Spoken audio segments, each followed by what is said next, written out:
Vamos falar um pouquinho dos encontros marcantes, né? Vamos dar sequência nessa manhã. E é óbvio, né?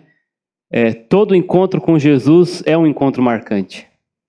Não tem como deixar de ser, é um encontro com Deus.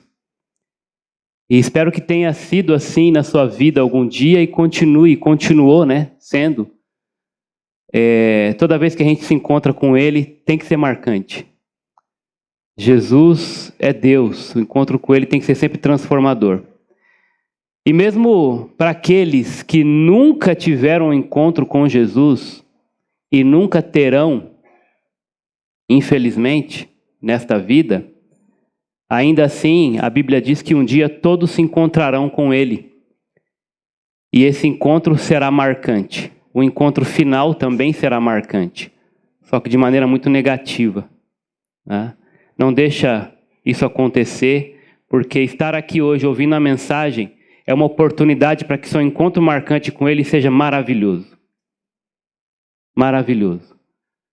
Como vocês viram aí, esses jovens, né, tiveram encontros marcantes ali. E a ideia é que não seja apenas um evento, mas que Jesus seja real. E aquele que vai marcar a sua vida todos os dias e um dia de cada vez. Para continuar seguindo firme na caminhada com Ele. Amém?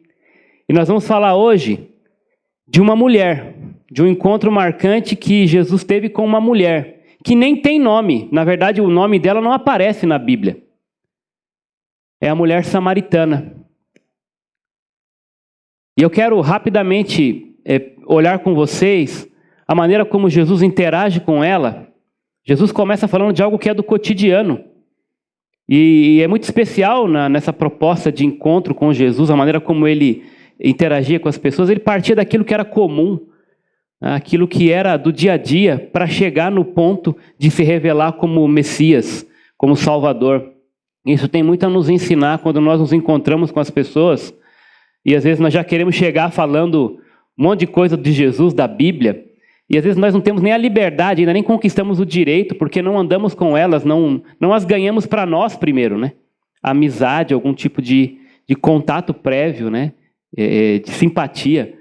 E Jesus foi ali no dia a dia, falando de algo que era comum, água, e chegou no ponto que chegou. E ele nos ensina, porque ele foi levando essa mulher a degraus, a subir degraus no conhecimento da sua pessoa. Nós queremos aprender com ele hoje, no encontro marcante que ele teve com essa mulher, que essa mulher, na verdade, teve com ele ali à beira de um poço, tá bom? E nesse texto, né, que está aí narrado em João, se você quiser abrir na sua Bíblia aí, nós vamos projetar aqui também, mas você pode seguir na sua versão. Nós vamos perceber que ele leva essa mulher para 3 degraus no conhecimento da sua pessoa. E o primeiro degrau, ele obviamente se apresenta a ela, ou ela o conhece como uma simples pessoa, que ele de fato não deixa de ser. Jesus é gente como a gente. E ele aparece ali, nós vamos ver nesse texto, conversando com ela, quebrando alguns paradigmas, né? Então vamos lá. Quando, pois, o Senhor soube que os fariseus ouviram dizer que ele, Jesus, fazia e batizava mais discípulos que João, embora Jesus mesmo não os batizasse, mas os seus discípulos, saiu da Judéia e foi outra vez para a Galileia. Era-lhe necessário passar por Samaria. Nós vamos entender isso mais para frente, né? Chegou, pois, a Sicar, cidade da Samaria, junto à propriedade de Jacó, que Jacó dera a seu filho José. Havia ali o poço de Jacó. Cansado da viagem, Jesus sentou-se junto ao poço. Era cerca da hora sexta. Isso traduzindo para nós, meio-dia. O pico, o auge ali do sol. Sol do meio-dia. Então veio uma samaritana tirar água. E esse também é um detalhe interessante que eu quero parar aqui. Essa mulher vem tirar água de um poço sozinha ao meio-dia. E isso, o fato de mulher ir tirar água não era algo incomum. Naquela cultura, naquela época, isso era tarefa de mulher, ir pegar água. Mas, obviamente, elas faziam isso no horário mais cedo, mais fresco, e sempre acompanhadas, sempre em grupo. E nós vamos entender mais para frente, essa mulher era uma mulher marginalizada, deixada à margem da sociedade, talvez pelo seu estilo de vida, pela sua conduta. Então, por isso, ela não tinha outra opção, ela era deixada de lado, não tinha comunhão com outras mulheres. Então, restava a ela essa opção de chegar para tirar a água depois de todas as outras e pegar o horário mais quente do dia, meio-dia aproximadamente. Né? E, gente, ela levava um cântaro para tirar água do poço. Esse cântaro, geralmente, ele tinha aí uma capacidade próxima a 17 litros, mais o peso do cântaro de barro. Então, vocês podem imaginar o peso que essa mulher, que as mulheres, né, carregavam. E ainda mais ao meio-dia, numa região como aquela, né, que judiava nesse horário de pico. Né? Se você conhece ali um pouco da geografia dessa região, do Oriente Médio, ali vocês vão saber que o bicho pega ali ao meio-dia, né, dependendo da estação do ano. Ou seja, era uma dificuldade tremenda para ela. Mas ela chega ali então para tirar água, e Jesus lhe diz, me dá um pouco de água. E a conversa continua. Os discípulos tinham ido à cidade comprar comida, então só estava Jesus ali naquele momento. E disse-lhe então a mulher samaritana, como tu, um judeu, e aqui está o ponto, né? Ela interage com ele entendendo que ele era uma pessoa comum, um simples homem, um judeu, né? Uma simples pessoa. Como tu, um judeu, pedes de beber a mim, que sou mulher e samaritana. Isso também era um paradigma, né? Um problema também na cultura da época, porque uma mulher não poderia se dirigir, ou um homem também não poderia se dirigir a uma mulher que não estivesse acompanhada de seu marido. E tem esse detalhe, né? Os judeus não se davam bem com os samaritanos. Se você não conhece nada dessa história, isso começou com uma rixa bem lá atrás, quando os assírios deportaram, né, os israelitas, até então a capital, né, hebreia era Samaria, e então os assírios levaram cativos, muitos dali, deixaram só ali a rapa do tacho, o pessoal mais inválido, e ficou uma turminha ali nessa região de Samaria. Outros estrangeiros chegaram ali, foram misturando-se com esse povo hebreu, que era a rapa do tacho, né, da deportação, que não serviam nem para ser deportados, e essa cultura foi originando o que se deu o nome de samaritanos, né? E ali era a capital, e eles então, depois de muito tempo, quando o povo de Deus volta para reconstruir o templo, sob a direção de Esdras, você pode ler no livro de Esdras essa história, então eles começam a tentar interagir de novo, mas aquele povo ali, os samaritanos, eles não acreditavam, eles só recebiam, aceitavam só os 5 livros da lei, né? Eles não aceitavam os profetas. Então essa rixa começou porque vocês não conhecem a palavra, né? E eles não aceitavam, e aí eles também olhavam para aquele povo que já estava misturado, já não era um judeu puro sangue, e eles foram rejeitados. Falaram, vocês não adoram o nosso Deus, vocês nem pertencem ao nosso povo original, né? Então eles falaram, tudo bem, nós vamos ficar por aqui. E eles construíram um novo templo no monte chamado Gerizim ali. Esse templo depois foi destruído, mas eles continuaram a adorar naquele monte, porque eles achavam que o local era santo, né? Porque Deus tinha se revelado ali no passado, e eles continuaram adorando Deus ali. Então o povo de Samaria criou essa rixa com o povo judeu, mais da parte dos judeus ainda, porque entendiam que aquele povo não era povo de Deus, era um povo misto e não tinha dignidade de adorar o mesmo Deus de Israel. Então essa rixa veio de longe, os samaritanos não se davam com os judeus, quando tinham que passar da Judéia para Galileia, o caminho reto passava por Samaria, mas eles davam uma volta tremenda para não pisar naquele território, e nem sequer, né, eles não gostavam nem de cumprimentar, nem de olhar para um samaritano, nem de pisar no mesmo lugar que eles pisavam. Então, era uma rixa tremenda entre eles. Mas o texto diz que era necessário Jesus passar por ali, e nós vamos entender por quê, porque ele teria que ter esse encontro marcante com essa mulher, e ensinar para os seus discípulos também, quebrar alguns paradigmas e mostrar que ele veio para ser o salvador de todo aquele que crê, não apenas do judeu, né, mas de todos, tá bom? Então ela estranha porque Jesus já chega pedindo água para ela. Como é que você pode, um judeu, pedir água para mim, que sou uma mulher, e ainda uma samaritana? E Jesus é conhecido dessa forma e já chega ali, né, abalando as estruturas dessa mulher, Eu acho muito legal esse Jesus que se apresenta na Bíblia como alguém que realmente está além do seu tempo, quebra paradigmas, um Jesus que se preocupa com as crianças, um Jesus que se preocupa com as mulheres. E eu vou dizer para você, mulher, né? Graças a Deus hoje a mulher já conquistou muito, tem muito que conquistar, mas ser mulher nessa época aí não era nada fácil. É muito difícil mesmo nessa cultura. E Jesus já foi mostrando que Deus tem um amor especial por todos, né? Inclusive pelas mulheres. Ele exalta essa posição da mulher, valoriza ela. O fato de chegar até ela e pedir água já mostra o valor que ela tinha, de poder servir, de poder ser útil, né? E Jesus não tinha esse preconceito. Então é legal olhar para esse Jesus e aprender com ele, um Jesus de coração aberto, que aceitava todas as pessoas do jeito que elas estavam, mas não se conformava em deixá-las desse mesmo jeito. Então isso é importante. Jesus te aceita do jeito que você é, do jeito que você vem, mas ele não admite que você continue desse jeito. Não tem como encontrar Jesus e continuar do mesmo jeito. E essa mulher vai provar disso. Mas para isso ele tem que quebrar, ele tem que dar o primeiro passo. Talvez você vai encontrar com pessoas que estão também à margem da sociedade.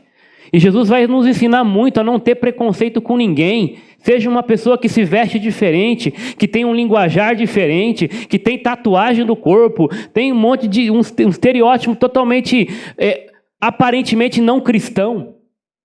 Mas Jesus não se importa com isso. Ele aceita todos. Todos, porque todos são criaturas dele, amadas por ele, feitas de maneira especial e única. E ele vai chegar nessa mulher e vai mostrar esse amor. Ele aceita sim do jeito que está, mas ele se recusa a deixar daquele jeito. Porque ele é Deus, ele transforma, não importa quem. Você pode olhar para uma pessoa ali bem vestidinha, bonitinha, né? Aquele jeitinho, até parecendo crente. Tem muita coisa para ser transformada ali. Perdido todos estão. Todos estão. Todos pecaram e carecem da glória de Deus. Jesus olhou para essa mulher e viu isso nela. Viu que ela tinha qualidade sim como criatura, imagem e semelhança de Deus. Então ele chega pedindo água. Chega para trocar uma ideia, para conversar. Como uma simples pessoa. Assim como todos nós, gente como a gente. Você vai encontrar amanhã gente de todo tipo, no seu trabalho, na faculdade, no condomínio. E Jesus quer que você seja sal e luz ali. Ali. No meio dos cristãos é gostoso, falamos isso com os jovens, 4 dias de acampamento, maravilhoso. Oramos, sentimos a presença de Deus, mas aquilo não pode ficar ali. E nem deveria. Por quê? Porque tem gente morrendo lá fora, tem gente precisando desse Jesus, e ele usou e quer usar você para mostrá-lo através das suas atitudes. Eu sei que às vezes é estranho para nós. Às vezes nós somos muito tradicionais, muito apegados a certas coisas e nos escandalizamos com facilidade. Mas Jesus quer que a gente quebre esses paradigmas por amor às pessoas. Sejam elas quem forem, levem elas o estilo de vida que levarem. Elas vão entrar aqui quebradas, precisando dessa água da vida que Ele vai oferecer para ela daqui a pouco. E Jesus quer que você seja esse canal de bênção, que vai estender a mão, que vai dialogar com essas pessoas. Gente que não acredita no que você acredita.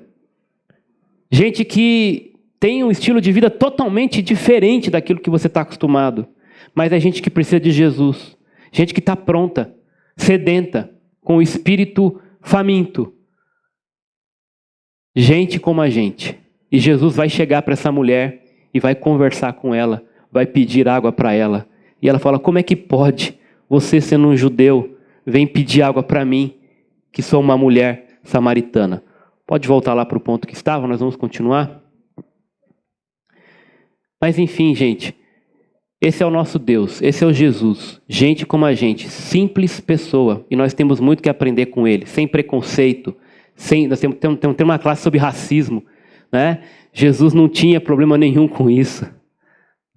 Jesus amava do menor ao maior, todas as cores, raças. Ele trocou ideia com gente religiosa, gente que não tinha nada a ver com religião, né? Fariseu, cobrador de impostos. Ele abraçou todo mundo, homens, mulheres, crianças, idosos, enfim, samaritanos. E aqui está ele, então, interagindo com essa mulher. Jesus respondeu: se conhecesses o dom de Deus, ali versículo 10, e quem é que o diz, dá-me um pouco de água, tu lhe pedirias e ele te daria água viva. Jesus está agora, depois de ser identificado como uma simples pessoa que não tem preconceitos, ele agora está querendo levar essa mulher para um próximo degrau. Ele começa a falar de algo aqui, né, meio simbólico, meio alegórico, né, enfim, enigmático, uma água viva. E a mulher então diz: Senhor, tu não tens com que tirar água, e o poço é fundo. Onde, pois, tens essa água viva? Por acaso és maior do que o nosso pai Jacó, que nos deu o poço do qual ele mesmo bebeu, assim como também seus filhos e seu gado?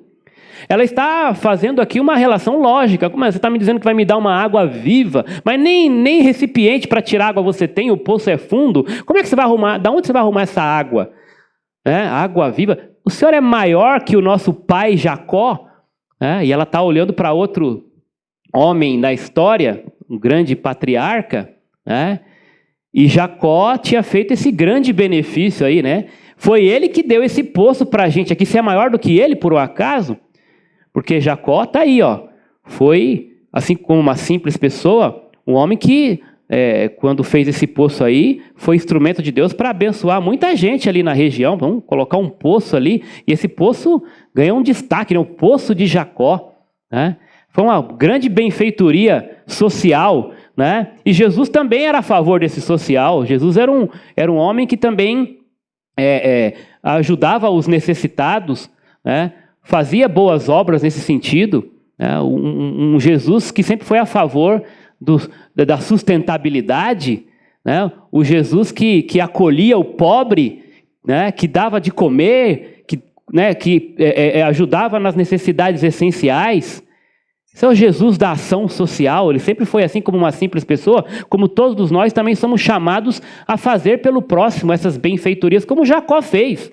Tá aí, né? Eu votaria nele para vereador na próxima, fez um baita poço ali, ajudou muita gente, não é verdade? E nós temos que aprender com gente como Jacó, gente precisando, a gente tem recurso, nós temos que, como igreja, ir lá e ajudar a sociedade, a comunidade. E Jacó fez algo que ficou marcado para um bom tempo ali, né? Eu penso, você é maior do que o Jacó, nosso grande Jacó, que fez o poço aqui, ele bebeu e deu de beber também para a sua família e tudo mais. E Jesus, então, vai responder para ela o seguinte: quem beber dessa água, essa aí que o Jacó deu para vocês, foi uma bela obra, né?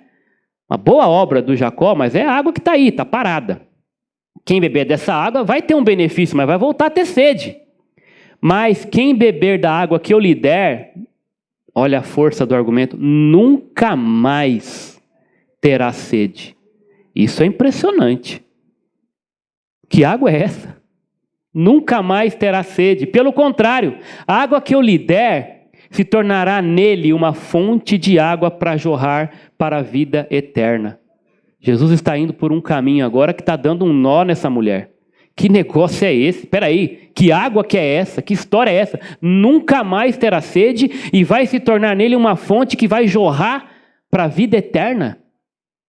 E a mulher lhe disse: então, Senhor, me dá dessa água aí, meio-dia, venho aqui sozinho, pegar esse negócio pesado, tá dizendo que vai dar uma água que não vou precisar tomar nunca mais vou ter sede e vai jorrar. Então eu quero essa água. Quem não queria?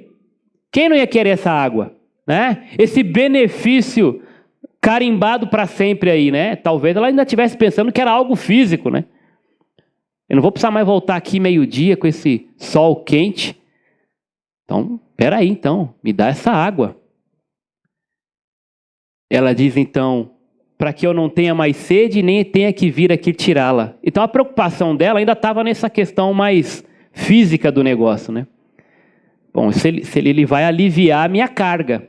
E de fato, assim como uma simples pessoa, ela, na cabeça dela, ele estava se propondo a fazer um benefício maior do que o de Jacó por ela. Mas ela não entendia ainda que era um benefício espiritual, porque ela pensava que era, tudo bem, se o Senhor tem algo para fazer por mim, que eu não precise mais voltar aqui, né? E não vou mais ter sede, então eu aceito, né? É de grátis, mesmo sendo de um judeu, ótimo, beleza, você quer me ajudar, né? Beleza, eu estou aqui. Que Jesus maravilhoso, né?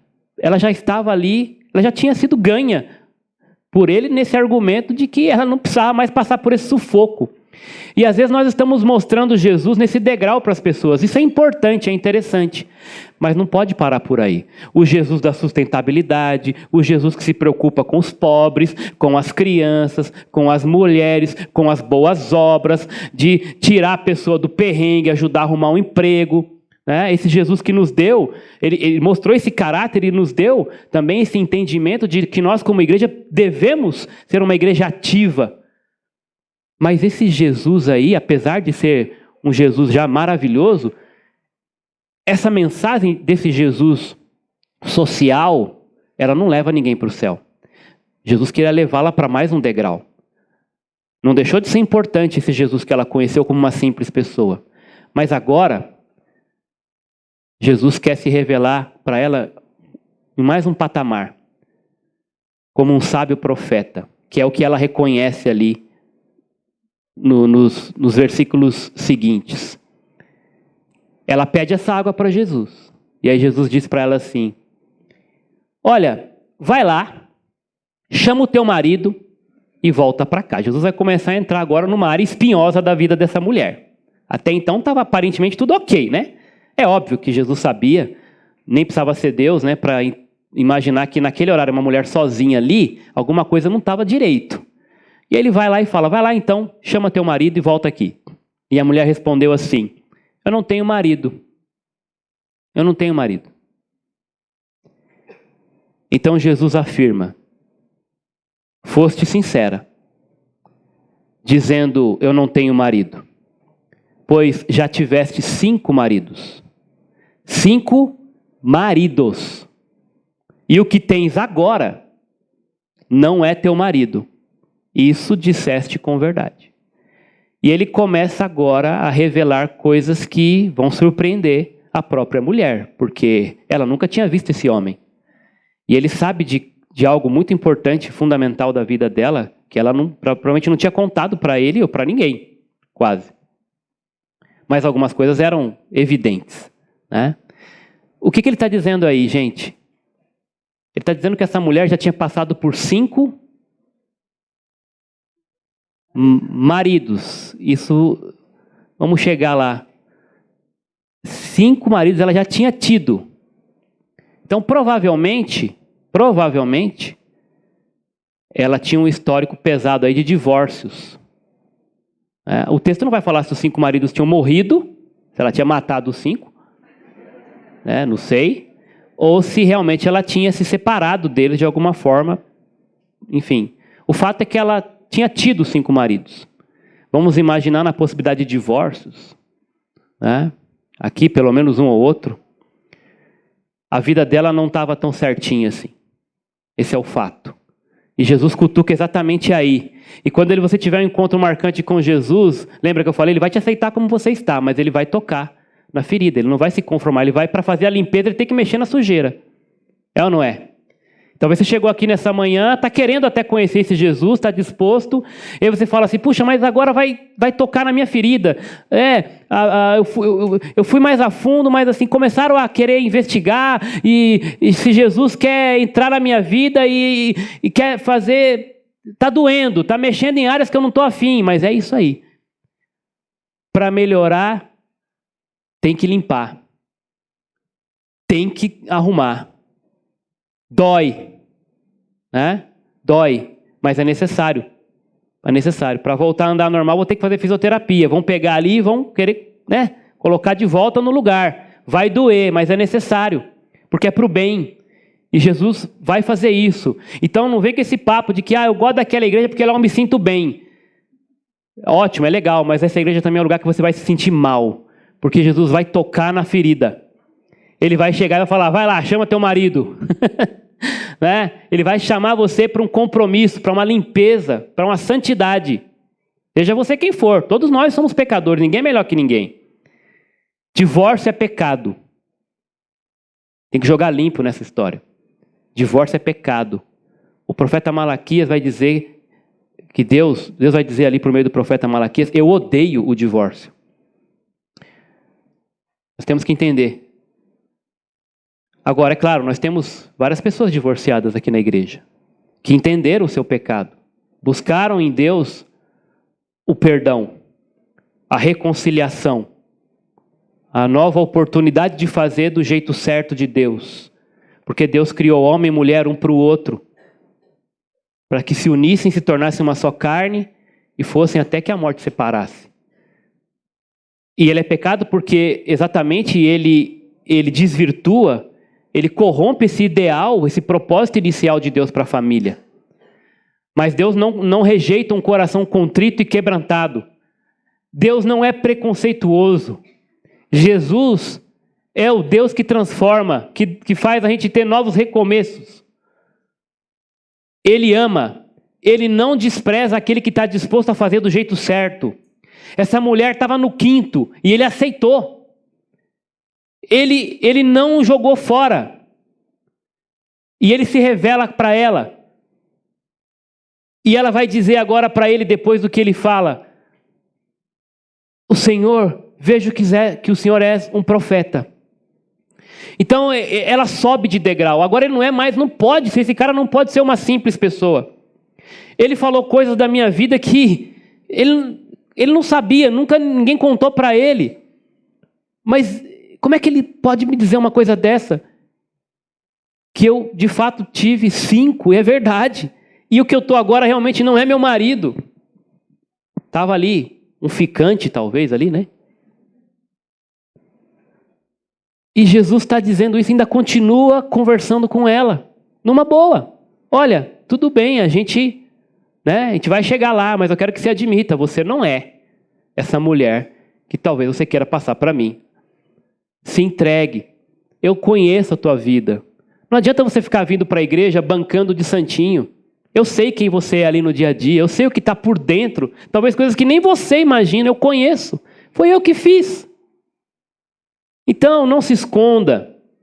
Então, não queira ficar aí tentando maquiar a podridão que há dentro de você, que o pecado causou. Se entregue, confesse, aceite a ajuda, aceite a transformação que Deus quer trazer na tua vida. Entregue-se a Ele. Não resista, porque Ele sabe, Ele é o dono de tudo. E se você resistir, vai chegar um dia, na última hora, você vai ter aquele encontro marcante com Ele. E aí, não tem mais volta. Ele quer que você tenha um encontro marcante hoje, e todos os dias, deixando Ele limpar a tua vida. E reconheça, como ela reconheceu, esse cara não é uma simples pessoa. Mas até aqui ela estava percebendo que ele era um vidente, ele era um profeta, ele tinha palavras preditivas, ele era um curandeiro, ele talvez já tinha ouvido falar, né, como outras pessoas, e você, talvez quando conheceu Jesus, o que vem na tua cabeça, não, ele já curou muita gente, é verdade, ele já fez paralítico andar, é verdade, será que eu vou sair sem muleta daqui hoje? Não sei, mas Jesus tem poder para isso. E continua fazendo hoje. Se Ele quiser fazer, Ele faz com propósito. Ele expulsou demônios. Ele controlou a natureza. Fez o mar se abrir. Ele fez a tempestade acalmar. Ele não é uma simples pessoa. Ele tem poder. Esse cara, ele tem contato com o divino. E talvez você esteja crendo nesse Jesus aí do segundo degrau. Um Jesus que não é uma simples pessoa, que é um sábio, que tem boas palavras. É uma pessoa que faz realmente milagres, que transforma, né, que controla a natureza, que é Deus, que é um curandeiro. Mas isso também não é suficiente para levar ninguém para o céu. Esse Jesus que curou a enfermidade da tua mãe, ou do teu pai, ou do teu familiar, ou seu próprio, que estava desenganado pelos médicos, você recorreu a esse Jesus, e esse Jesus então fez um milagre na tua vida, trouxe restauração, trouxe cura, que você estava desempregado, há anos, procurou, fez ali uma corrente de oração, a campanha não sei das quantas, e antes mesmo de terminar a campanha, Jesus abriu a porta do emprego para você. Esse Deus é especial, Ele não é uma simples pessoa. Amém por isso, Ele continua sendo esse Deus maravilhoso que cura, que transforma, que dá emprego, sim, que abre portas onde ninguém poderia ver aberto, e fecha onde ninguém acreditou que poderia fechar. Ele é poderoso, Ele move o universo. Mas esse tipo de conversa, apesar de revelar o caráter de Jesus divino, poderoso, também não leva para o céu. Jesus queria levar essa pessoa para um último degrau. Ele queria se revelar a ela agora, finalmente, não apenas como uma simples pessoa, ou como um sábio profeta, mas especialmente, fundamentalmente, como o Salvador prometido. A conversa continua se desenrolando. A mulher, depois que ele manda chamar o marido, quer mudar de assunto, né? Olha como ela muda de assunto. Não vamos falar de religião. Ela estava indo por um caminho mais espinhoso ainda. Mal imaginava ela, mas Jesus estava permitindo e conduzindo ela. Então ela não quis mais tocar no assunto de família. Ela chega agora e muda de assunto. Nossos pais adoraram nesse monte. Olha que espertinha, né? Já mudou de assunto. Não quer conversar sobre família em casamento, não. Sim, com o marido, e o que estava agora não era marido, né? Que coisa. E vós dizeis que Jerusalém é o lugar onde se deve adorar. Ela já quer trazer para uma conversa onde, de repente, ela quer pegar... você está sabendo de tudo, está apontando podridão na minha vida, eu também vou apontar uma podridão na de vocês aí, vai. O lugar para adorar. Qual que é o lugar certo? Vocês, nossos pais... Eu sou do passado, do pessoal antigo, lá de Jacó, hein? Lembra? O lugar... Começou tudo aqui. Aqui que era o lugar que Deus providenciou. O Monte Gerizim é sagrado. Agora vocês vão lá levar lá para Jerusalém. Está dizendo que lá que é o lugar para adorar? Então Jesus diz para a mulher: mulher, crê em mim. A hora vem em que nem neste monte e nem em Jerusalém adorareis o Pai. Então a questão, Jesus está dizendo, a hora está chegando, e já chegou, né? Que não vai ter mais um lugar santo. Tá? Não é nem aqui nem lá mais. Não é essa a questão. Vós adorais o que não conheceis. Aí Jesus já chega na teologia com ela, né? Quer discutir teologia? Vamos lá. Eu sou Deus, prazer. Então vamos lá. Vocês não aceitam, só aceitam o Pentateuco, não aceitam os profetas. Vocês nem sabem o que vocês estão adorando. Para começar. Vocês não conhecem. Nós adoramos o que conhecemos, porque a salvação vem dos judeus. Vocês não aceitam os profetas, mas se lerem os profetas vão saber disso. A salvação vem dos judeus. E ele continua. Virá a hora, e de fato já chegou, em que os verdadeiros adoradores adorarão o Pai, esse Pai em comum, Deus, no Espírito e em verdade. Em Espírito e em verdade. O que ele quer dizer com isso? Conforme o contexto aqui eu entendo, que ele quer se revelar para ela como Salvador. Adorar em espírito e em verdade, ou seja, adorar em espírito é por meio do Espírito. Só pode adorar a Deus quem tem o Espírito. E só tem o Espírito quem crê em Jesus e entrega a sua vida para Ele, porque o Espírito vem habitar nessa pessoa. Aí a adoração deixa de ser num lugar onde você vai encontrar com Deus e com o Espírito, porque o Espírito agora está em você. O monte é você. O tabernáculo é você, cristão. Então agora a adoração parte de você, sinceramente. Em ou no Espírito é isso. Crente tem que ser cristão, tem que ter Jesus, tem que ter aceito Jesus na sua vida, entregue sua vida para Ele. E aí você se torna um cristão porque o Espírito vem habitar em você. Então você pode agora adorar no Espírito. E em verdade é por meio da verdade, a palavra de Deus que revela a verdade. E eles omitiam parte dessa verdade, porque só acreditavam nos 5 livros da lei, não acreditavam nos profetas, no Antigo Testamento como um todo. Então Jesus está dizendo, não adianta você pegar uma parte que te interessa da Bíblia. Deus não aceita, porque você vai ficar sem toda a verdade. Ou só aquilo que te convém. Tem muitos teólogos assim que só pregam o que convém. Tem muita igreja que só segue aquilo que convém. E tem muito crente, que se diz cristão, mas que só lê ou só aceita aquela parte da Bíblia que lhe convém. E não aceita toda a verdade de Deus na sua vida. Se o Espírito de Deus está em você, então você pode e deve adorar no Espírito, mas também conforme a palavra que é a verdade. E o próprio Jesus se revela como o Espírito, porque Ele é Deus, e a verdade, Porque ele estava no começo com Deus e toda a palavra que vem da boca dele, porque ele é a palavra. Ele é o verbo que se fez carne. Então ele é a verdade, o caminho, a verdade e a vida. Ninguém vai ao Pai se não for por ele. Ele está tentando mostrar isso para essa mulher, agora não como uma simples pessoa, um sábio profeta, mas agora o Salvador prometido. E ele vai dizer isso: Deus é espírito, é necessário que os adoradores o adorem em espírito e em verdade. E a mulher respondeu: eu sei que o Messias, que se chama o Cristo, vem, e quando ele vier, anunciará todas as coisas. Ela sabia das Escrituras. E aí Jesus então dá o checkmate, versículo 26. Ele disse: eu sou, ou sou eu, o que está falando contigo. Eu sou o Messias. E aqui ele diz para ela: eu sou esse que as Escrituras apontam, o Cristo. Eu sou o Messias.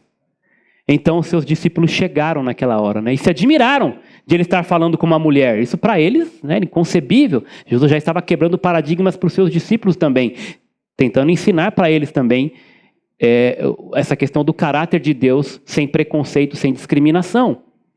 Muito bem, o que queres? Né? Todavia, nenhum deles se dirigiu à mulher perguntando o que queres ou por que fala com ela. Né? Os discípulos não interromperam a conversa dele, essa é a ideia. Né? Então a mulher deixou ali o seu cântaro, depois que ela foi impactada com essa mensagem, essa revelação de Jesus como o Salvador prometido. Eu sou este aí, o Messias. Sou eu. Ela deixa o seu cântaro. Já não importava mais aquela água. E o que ela vai fazer? Dizem que aí então surge a primeira mulher missionária no mundo, né? O que ela vai fazer? Olha que transformação impressionante, gente.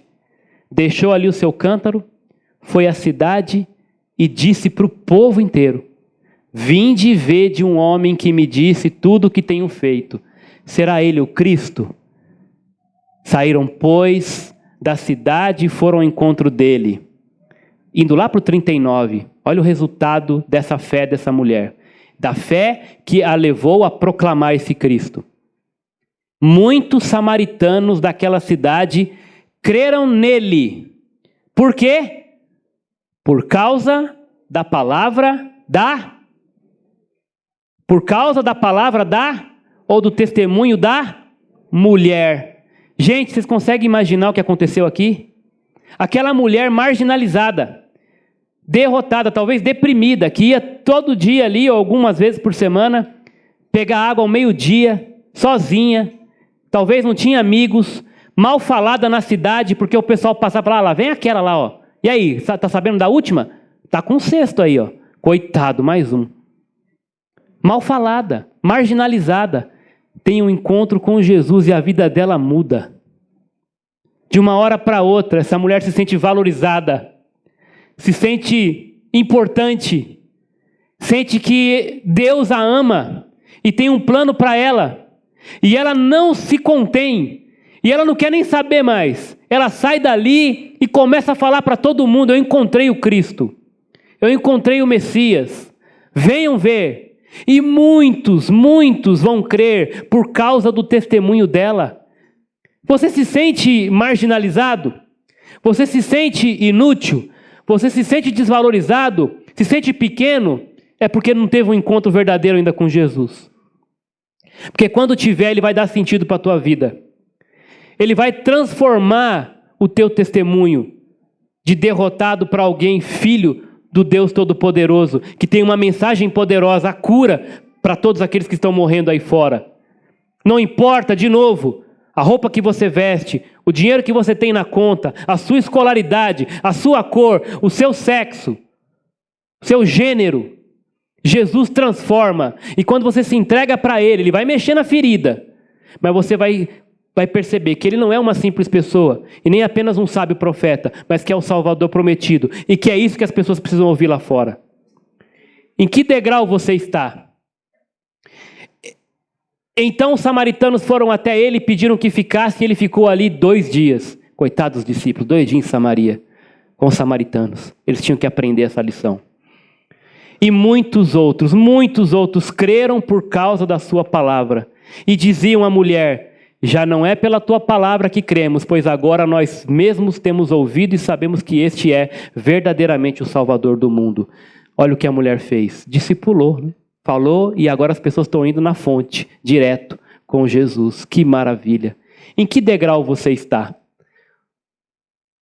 Em que degrau você tem apresentado Jesus? Talvez no primeiro, Jesus como uma simples pessoa. Isso é legal, mostra o caráter dele. Um Jesus que quebra paradigmas. Um Jesus que se revela como alguém que não tem preconceito, que não sofre, que não é racista contra ninguém. Um Jesus que ama crianças, aceita mulheres, aceita estrangeiros, né?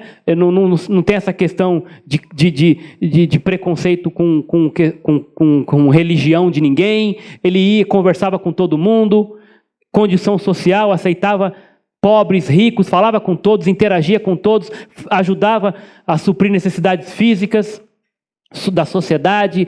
Era um Jesus da sustentabilidade. Esse Jesus é 10. Esse é o caráter dele, que tem que ser ilustrado, mas isso não leva ninguém para o céu. Pregar esse Jesus apenas, ou colocar isso no mesmo patamar, isso não resolve. Isso não leva ninguém para o céu. Não é o evangelho completo. Talvez você já tenha entendido e crido nesse Jesus do segundo degrau, como alguém que não é apenas uma simples pessoa. Ele é mais do que isso. Ele é um profeta, ele é um sábio profeta, ele é uma pessoa que faz milagres. Eu conheço o poder desse Jesus, que ele já curou tanta gente, já fez milagre na minha família, na minha vida, na minha história, na história de outros amigos meus. Mas esse Jesus que curou o teu calo do pé, que curou tua mãe desenganada do médico, que curou a Covid na tua família, esse Jesus também, essa conversa sobre Jesus, não é o evangelho. Não leva ninguém para o céu. Mas sim o terceiro degrau, apresentá-lo como o Messias, como o Salvador prometido. Essa mulher conheceu esse último degrau. E foi a partir desse último degrau, e só quando ela chegou nesse último degrau, que a vida dela de fato foi transformada. E ela saiu ali deixando o que não importava tanto mais para ela. E foi pregar, e foi falar, e foi anunciar. Saiu de cabeça erguida, transformado, uma nova criatura. Falou do Messias. Muitos creram neste aí, Salvador prometido. Porque foi esse degrau que impactou de fato a vida dela. Os demais, o segundo e o primeiro, são importantes. Revelam Jesus também. Mas não são mais importantes que o terceiro. Não estão no mesmo nível. Estão abaixo. São importantes. Em que degrau você está? Você já entregou sua vida para Jesus? Nós vamos celebrar a ceia agora. Foi por isso que ele morreu. Para levar você para esse último degrau. De conhecê-lo como Salvador prometido. Se você não está nesse último degrau, a ceia não faz sentido para você. Se você não está nesse último degrau, não faz sentido tomar a ceia, porque a ceia é do corpo de Cristo. O corpo de Cristo é a igreja. E a igreja é composta por todos os salvos. Todos aqueles que entenderam que Jesus é o Salvador e entregaram suas vidas para Ele. Como aquela mulher fez. Não importa a sua vida, o quanto torta, o quão desgarrada esteja, o quão quebrado você esteja aqui nessa manhã. Sabe de uma coisa? Jesus te aceita. Ele te ama. Ele vai sim tocar na sua ferida. Ele quer que você se entregue a Ele. Ele quer que você se humilhe diante dEle para um novo recomeço. Não apenas conhecendo Ele como um cara legal, um cara do bem, sem preconceitos. Não apenas como um grande curandeiro, profeta que sabe da sua vida mais do que você mesmo. Mas como aquele que morreu no seu lugar. Aquele que deu a vida e derramou o seu sangue para te salvar, para te tirar do inferno e te dar um novo sentido de vida. Um Jesus que veio para transformar a sua realidade espiritual, para transformar e mudar a tua eternidade. Um Jesus que veio não para te dar comida e água, que amanhã você vai ter fome e sede de novo, mas que veio para ser a água da vida, o pão que desceu do céu, para que você nunca mais tenha fome e nunca mais tenha sede espiritual, seja saciado eternamente nele. Então eu quero que você agora baixe sua cabeça para concentrar na oração. Enquanto nós vamos ouvir a música, eu vou pedir que os irmãos distribuam em seguida o pão que representa o corpo de Jesus que foi moído na cruz, o sangue que foi derramado por você e por mim. Se você ainda não tomou essa decisão, ora agora, aí onde você está. Senhor, eu quero chegar nesse último degrau, e eu quero levar as pessoas também a te conhecer nesse último degrau. O Senhor não apenas como uma simples pessoa, eu quero proclamar o Senhor como uma pessoa assim, sem preconceito, que aceita do jeito que eu sou, que aceita do jeito que ela é, um Senhor que se preocupa com as causas dos menos favorecidos, sim, o Senhor do social, sim, mas eu quero levar essa pessoa também a te conhecer como um Deus, o Deus que cura, o Deus que liberta, o Deus que dá realmente esperança, e principalmente o Salvador, o Messias, o ungido de Deus, aquele que veio para libertar das trevas, do inferno, do pecado. Eu quero conhecer o Senhor aqui e quero tornar o Senhor conhecido nesse último degrau.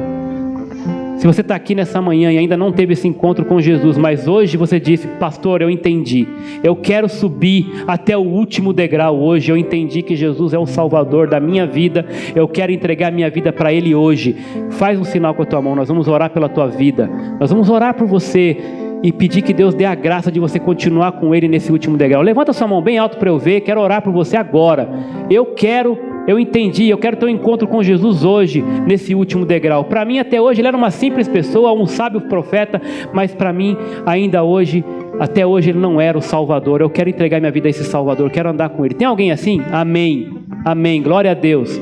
Deus abençoe, amém, amém, Deus abençoe. Não é para mim não, nem por você, é para a glória de Deus. Ele sabe, mais do que tua mão, Ele vê teu coração, amém, amém. Pode abaixar, Deus abençoe. E você que está aqui, já conhece Jesus, já está no degrau 3, tem levado as pessoas para esse degrau também? Tem apresentado Jesus como Salvador? Agora você vai tomar a ceia do Senhor, e Ele morreu para isso, para que você proclame Ele, para que você honre o nome dEle, falando dEle como Salvador prometido. Não uma simples pessoa ou um sábio profeta, isso também, mas principalmente como o Salvador. Decida fazer isso agora.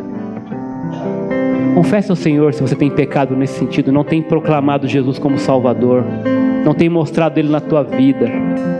Deixa Ele trabalhar, deixa Ele também limpar essas áreas da tua vida. Ninguém é melhor que ninguém. Jesus te aceita assim, mas Ele quer transformar, Ele se recusa a deixar você desse jeito.